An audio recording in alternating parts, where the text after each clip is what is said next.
தமிழகத்தை திமுகவும் அதிமுகவும் மட்டுமே மாறி மாறி ஆள வேண்டும் என்று திமுக தலைவர் கருணாநிதி நினைப்பதாக இந்திய கம்யூனிஸ்ட் கட்சியின் மாநில செயலாளர் முத்தரசன் பேசியிருக்கிறார். சேலம் மாவட்டம் ஓமலூர் சட்டமன்ற தொகுதியில் போட்டியிடும் தேமுதிக மாநில பொருளாளர் இளங்கோவனை ஆதரித்து இந்திய கம்யூனிஸ்ட் கட்சியின் செயலாளர் முத்தரசன் பிரச்சாரம் மேற்கொண்டார். அப்போது பேசிய அவர், திமுக தலைவர் கருணாநிதி தனியார் தொலைக்காட்சிக்கு அளித்த பேட்டியில் மூன்றாவது அணி தமிழகத்திற்கு தேவையில்லை என்று கூறியுள்ளார் எனவும், இதன் மூலம் தமிழகத்தை திமுகவும் அதிமுகவும் மட்டுமே மாறி மாறி ஆள வேண்டும் என்று கருணாநிதி நினைப்பதாகவும் தெரிவித்தார். 103 வயது வரையிலும் கூட மக்களுக்கு பாடுபடுவேன் என்று கூறும் கருணாநிதி மாற்று அணி தேவையில்லை என்று கூறுவது அவரின் தோல்வி பயத்தை காட்டுவதாகவும் முத்தரசன் தெரிவித்தார். நான் தகுதி வாய்ந்தவன் அல்ல.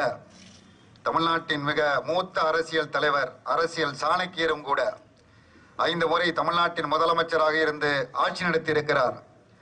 93 வயதிலும் அதாவது நான் பாடுபடுவேன் என அவர் உறுதியாக கூறுகிறார். 93 அல்ல 103 வயதானாலும் கூட நான் பாடுபடுவேன் என அவர் தெரிவிக்கிறார்.